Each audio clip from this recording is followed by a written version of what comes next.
All right, guys, welcome to another episode of the Limitless Mindset Podcast. As always, I wanted to take a quick moment and say thank you guys so much for joining me today. As always, the reason I do this, I love to add value to you guys. Just give you guys a little bit of tips and tricks that has worked very well in my personal business and share some of the things that I have learned along the way in an effort to give back to you, and hopefully it helps you guys with your businesses as well. Today, I wanted to talk a little bit about what you guys need to do and some tactics that you guys can implement and some ways to approach really dialing in who your guys' ideal customer is. I have this conversation a lot with people, obviously being in the real estate business. A lot of people, have a certain kind of clientele that they want to work with. They have a certain niche that they want to get into. And one of the biggest things that they struggle with is really trying to figure out how to dial in their business to work with the kind of people that they want to. For those of you guys that know, when you first get into real estate, honestly, you'll take whatever the heck you can get, right? You're just focused on getting busy. And it took me a little while to really figure this out. But today on this podcast, I wanted to share some of the things that I have learned and what I did to dial in my business, really dial in who my ideal customer and client was, and some of the steps that I took and what I continue to do today to work with the kind of clientele that I personally like to work with. So we'll dive right into it. And this will relate to any of you guys in business. Doesn't matter if you guys are in real estate or any other form of business. This should give you guys some good framework on what it is that you can do to really dial in on who your ideal client is. Now, I want to start this off by saying that marketing plays a huge role in this. How you guys market and what you guys put out there from your guys' marketing is what ideally is going to attract the kind of clientele and customer, right? How you guys talk to them, the messaging that you guys are putting out there is going to resonate with people that are in alignment with the message that you're putting out there. So what I mean by that is, in real estate, what a lot of newer agents do is they focus on going for things that are easy to market to, the most common things. As we know, one of those things is talking about interest rates, talking about, down payment assistance programs, first-time home buyer programs. I did this. I was one of those agents when I first got into the business. I was like, I don't know what to put out, what to market. I'm going to put the things that the lenders put out and share it with us, right? Rates are great. Rates are good. Here's some down payment programs. Here's how you can get into a house for free, And that's what my marketing was when I first got going on things, as it did for everybody else in this industry when they first get started. I didn't really have a clear direction. Truth be told, I don't know if I really needed one. I was just taking kind of whatever came across my plate. I didn't have any experience underneath me. All I knew was I needed to make some money and make some sales, and I'll just basically take what I can get. It wasn't until further along my journey I've been able to really kind of dial in on who my ideal client is, right? What their avatar is, who I enjoy working with, the kind of people that I add the most value to, and what I market to. So back to my journey on this, what I did was a lot of my marketing was basically just talking about great programs, great rates, down payment assistance programs. And a lot of the people that I had worked with at that time were the first-time home buyer crowd, because that's the kind of marketing that I was putting out there. I was talking about great interest rates. I was talking about, the DPA programs, how they can get into their first house with little money down, how great of a very first investment home ownership was. And that's what I was attracting into my business. What was frustrating to me about it was really hard for me to get a lot of the higher end, upper end listings in my business because, truth be told, I wasn't really marketing to that clientele. I couldn't figure it out. I was doing a lot of volume. I ramped my business up very quickly. Within year number 3 of being in real estate, I had already reached the top 1% in sales, but I'd never sold my first $1 million property, and it was really, bugging me. It wasn't until a really good friend of mine at that time, his brother was getting ready to sell a property, had a really high-end home at the time. It was $1.8 million. And he said, hey, I'm going to introduce you to my brother. He needs to sell his property. I think you'd be good at it. And his brother came over and met me. I went to his property, absolutely incredible house. It was over 7,800 square foot. And I was really excited. This was going to be one of my first high-end luxury listings after almost 5 years in the business and doing so well, but never being able to land my first $1 million property. And, I remember he had given me some advice that to this day has changed the whole direction and trajectory of my business when it comes to marketing and really helped me get to where it is that I wanted to be with it, with what kind of clientele. And one of the things he had told told me was, your marketing online, you didn't really look like somebody I would normally work with. And I'm going to be honest with you guys, that kind of stung at first. I was like, man, what does he mean? I'm successful. I'm selling a lot of houses. I'm in the top 1% in Arizona. But he broke it down a little further for me. And what he had told me was, the kind of marketing you put out there, the way you carry yourself, the things that it shows that you're an expert in is kind of working with just first-time home buyers. You're always talking about, great incentive programs to get into these, first-time home buyer homes. So I just assumed you didn't really relate to selling high-end homes. I knew you were good at what you did, but it's just your marketing didn't come across that way. And I got to be honest with you guys, that really resonated with me. I remember going home that day and really thinking about it. And I was like, man, looking back at all the marketing I had done for 3 years, he was right. My marketing was not catered to sellers. My marketing was not catered to, higher end homes. My marketing was not catered to even speaking to that avatar, right? The small business owner. None of my marketing resonated with those kind of people. I just didn't notice it. I wasn't paying attention. I was just putting out the same stuff that everybody else was putting out there. That conversation right there that I had with him really changed everything for me, because at that point moving forward, I changed everything that I did. I really sat down and I said, ideally, what do I want to work with? What kind of clientele? Not to say I'm going to turn any business away, because as you guys have seen, I still sell everything from $100,000 all the way up to almost $5 million, everything in between. But my marketing was really getting in my way. It was making me successful in the volume game, but it was not putting me in front of the right people that I actually wanted to work with. So when he had told me that, it really made me reflect on who is it that I want to work with, right? If I was putting a messaging out, if I was marketing to people, who's my ideal client? Who's my ideal avatar? Who do I want to work with, right? Well, it really falls back on me. What are my skill sets? What am I good at, right? How does my personal skill sets, am I the kind of person that they would want to work with? And do I have the skills? Do I have the knowledge? Do I understand what it would take to work with somebody that is at that level selling multi-million-dollar properties, right? What value can I bring to these people? It was a great change of direction for me, because it really helped me dive deep on the things that I'm good at, and also dive deep on the things that I'm not good at, what I needed to change in my business and what I needed to get better at. So fast forward now, the question a lot of people give me is, how do you get so many luxury listings at this point, right? Because for me, it shifted very quickly. And I also get a lot of listings. And this is where, if you guys notice and you guys follow me now, before I go any further on this, I want to make it clear. I'm not telling you guys to do exactly what it is that I do. I'm not telling you guys to stop marketing to buyers or anything. If you've got something in your business that's working and working well, don't change that up. Only improve on that system and process. This communication and conversation style that I'm having with you guys right now, and how I'm trying to point you guys in the right direction, is if you're really trying to dial in on who your ideal customer and avatar is, to give you guys some kind of framework to work within. So I had decided primarily I like being a listing agent. And the reason that I like being a listing agent is I like marketing. I love marketing properties. I love getting my videography crew out there, taking high photos, taking good videos. I love, all things about that, taking that now finished product when it comes to photos and videos, putting it out there in the world, finding creative ways to market it, get as many eyeballs on it, things of that nature. So for my business, I said, man, primarily, I personally want to be a listing agent. From that day forward, I stopped marketing to buyers. Now, I do work with a lot of buyers. I still help buyers. A ton of my sellers obviously need to go buy and purchase properties. But now when I do my marketing and I'm putting a message out there, ideally, I always want to make sure that I'm talking to my customer. So when I'm putting a video out there on my post about real estate, if you guys ever start paying attention to my stuff very closely, you're going to notice a lot of it's always catered to talking to sellers, because that is ideally who I'm trying to attract. I still work with first-time home buyers. It's just not my niche, a majority of my clientele.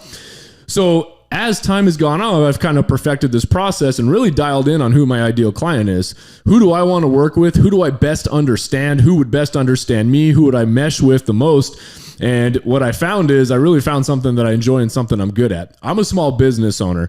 I understand the growing pains of businesses. I understand the complexities of business. And most people that own these high-end homes or luxury homes or things of that nature, most of them are business owners. Most of them have multiple investments. Most of them have their funds in different areas. A lot of them have to sell a certain property. There's strategies behind it, 1031 exchanges. They might liquidate a property and pour it into another investment, things of that nature, right? It's a lot more complex sometimes in that marketplace than just, I'm going to put my house up for sale, buy it, sell, move, stay put. A lot of guys in that range or girls in that range, they tend to move money around quite a bit. So I like that because that's kind of where I'm at in my point in my life now. I own a business. I own companies. You guys see a lot of my marketing is tailored around helping small business owners, different investment strategies and things like that. So I correlate very well with that clientele and customer. However, for the longest time, I was not talking about any of those things. I was just on my marketing talking about great DPA programs, right? Great first-time home buyer programs. And guess what, guys? That's what I was getting.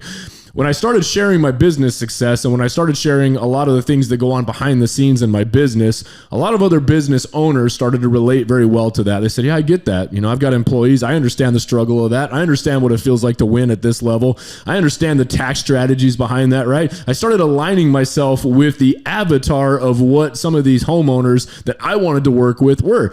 I've got a wife. I've got kids. I own a home. I've sold a home. I needed to sell a home and I needed to get into a new home. You know, that process was super complicated when I wasn't in real estate. I said, how do you sell a house? And what does that look like if I need to sell this one to liquidate my equity out of it to go put down on another property? I didn't understand what that process looked like before I got into real estate, you know?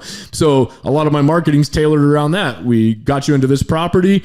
I basically helped them purchase it maybe 3 or 4 years ago. Now a lot of my conversation is around, we built up some equity. I advise them on what improvements to make to the property while they're living in it so that in 2 or 3 or 4 years, we can sell it, make them a profit. Now we take that profit, we use that over here, get them into a bigger property. That's kind of been my niche over time now that I've perfected. And a lot of my marketing goes around that as well too. So as I started marketing to those things, as I started marketing only to listings, I stayed away from talking about all the DPA programs, all the things like that. My business slowly started migrating over to being only a listing agent. Now, again, I do work with buyers. I want to clarify that for those of you guys that are listening. I absolutely work with buyers. This is simply for marketing purposes in your guys' business. If you're trying to attract a certain customer, think about the type of marketing that you're putting out there. Secondly, one thing you guys really need to consider is think about how you're showing up for your clients or your customers, right? If you guys are trying to work with higher end clientele, if you guys are trying to work with that business owner, do you represent somebody that they would want to work with, right? Can the conversation relate? Do you understand? Case in point, guys, I have a client right now that is a tech founder. He did a tech company startup. He's ran it and he's getting ready to exit that company now very shortly, probably within the next 2 years. They're planning on selling. He has a tax strategy where they're basically selling their home here in Arizona. They're moving to another state that does not have, state income tax as part of that exit strategy to save himself a little bit of funds on taxes, right? I understand those things now. We could have in-depth conversations around some strategy between selling here, buying there, and then what it might look like in 2 to 3 years coming back, diversifying in a few investments as far as rental portfolios and things like that. You guys, if you don't feel comfortable having those kind of conversations and you don't understand tax strategies for people that own, higher end homes, if that's a market you're trying to get into, business needs, right? Different things. Maybe they need to keep their current house, but their company or job, or maybe the company that they started is taking them to another state temporarily. What might it look like to keep their current property? Rent it out as a luxury Airbnb. Does that make sense? What do the funds look like, right? So I had to craft myself into somebody that was worthy of working with these people and really diving deep and understanding what their particular needs would be from an agent and educating myself on these things. There was no way I was going to have the knowledge and education coming right out of the gate to just dive right into that. I had to really educate myself because that's the clientele that I wanted to work with. So I see this with a lot of agents. They say, well, I only want to work with luxury clients, or I only want to work with just VA buyers, or I only want to work with just FHA buyers, right? Everybody has their clientele that is their ideal client that they want to specialize in. But my question would be is your marketing in alignment with only those people? If you want to work with just FHA buyers, does most of your marketing talk about, what it takes to help an FHA buyer? What programs are out there? What interest rates are, what strategies do you have in place? This is going to be your first property. Don't fall in love with it. We're going to get you into this property, get you a good deal. You're going to live in it. You're going to do a little bit of self-improvement, home improvements on the property while you're living there. And then we're going to create an exit plan for you to keep that as a rental property so that you can start to build some wealth, extract a little equity out of it, maybe through a refinance, and then get you into your next property, keep this one, rent it, cash flow it, use some of that cash flow to help you over here purchase your next higher price, larger home, right? You need to figure out strategies like that that help you guys from a marketing perspective that really talk to your ideal client. Same thing with VA, right? If you guys primarily want to work with VA buyers, maybe you guys were an active veteran yourself, you've got your heart put into that, you guys need to make sure that a lot of your marketing is always speaking to that particular client as if that VA buyer sitting right across the table from you, right? A lot of your marketing, your messaging that you guys are putting out needs to talk to those people if you want to attract those kind of people. This is one of the biggest things I see with agents and new business owners is that a lot of their marketing is all over the place, right? It's all the way from an FHA to a luxury home to a VA to a buyer to a seller. There's no consistency in their marketing across the board that really gives them the ability to dial in on who it is that they want to actually work with. So that's my advice to you guys. That was one thing that was a game changer in my business. Thankfully, my friend's brother at that time, when he made that introduction to us, had pointed that out to me, because as soon as I took that advice to heart and I said, man, I'm not really putting the marketing out there and speaking to the person that I really want to work with, it changed everything for me. That's when I started switching my marketing up, right? I want to work with sellers. I want to work with small business owners. I understand that because I'm a small business owner. So we have a lot of common conversations around that, a lot of similar tax strategies we share around that. So that's typically who my ideal client is. And so I started shifting a lot of my marketing to that, guys. And then before you know it, that's what I started to attract. That's the kind of clientele I started working with, right? So try that. Give that a shot in your guys' business. I would love to hear how it works out for you guys. And if anything, hopefully it makes you guys a little bit more aware about the marketing that you're putting out and if it's in alignment with who you're trying to work with. Again, keep that in mind. Anytime you're going to get that phone out, anytime you're going to get that camera out and you guys are going to make a video in regards to marketing for potential clients, really write down, who am I trying to talk to today? Who is my ideal client today that I'm trying to speak to? And let me make a message that's tailored specifically to that person, right? And when you guys really think about that and you dial in on who you're putting those messages out for, and you do it consistently, I don't mean switch up. Don't one day talk about FHA and one day talk about VA and one day talk about the benefits of a buyer and then the next week switch it over to seller. You guys really dial in. Who is it? If I had to wave a magic wand for my business that I really want to work with, right? Who is it? It's no different if you guys own an insurance company. What kind of clientele would you guys ideally like to work with? Do you guys want to work with big corporations where you get your foot in the door and you can provide insurance policies for, a company that's got small employees, a lot of employees? Do you guys want to work with that solopreneur, that small business owner, right? You guys really got to dial in, ideally, who's my client? And then from there, put your guys' marketing out. If you guys own an auto mechanic shop, right? Do you guys want to specialize in Volkswagen Beetles? Do you guys want to specialize in luxury vehicles? What is it you guys want to specialize in? Interior designer, same thing. Do you guys want to specialize in, that first time home buyer, that family going in and, really dial in a home for a low budget, but making it look like completely new? Do you want to focus on complete tear down and rebuild, luxury design?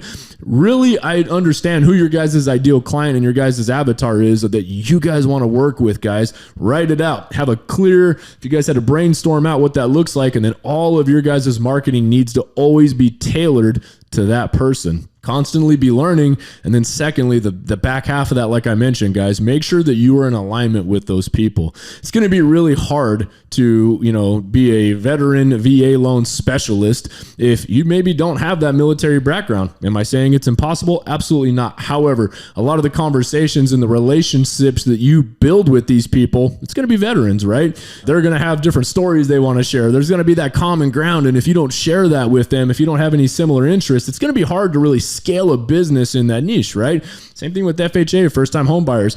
You better at some point have been a home buyer yourself, right? You went down that path, bought your first home, utilized it to an advantage, maybe kept that as an investment property. Same thing from an investor, right? If you're going to primarily want to focus on working with investors, you better be an investor yourself. You better focus on investing properties so that you can understand their strategies. Maybe you can offer some insight on your end as an active investor yourself, and then you market to only investors, right? I'm an investor agent. I work specifically with investors.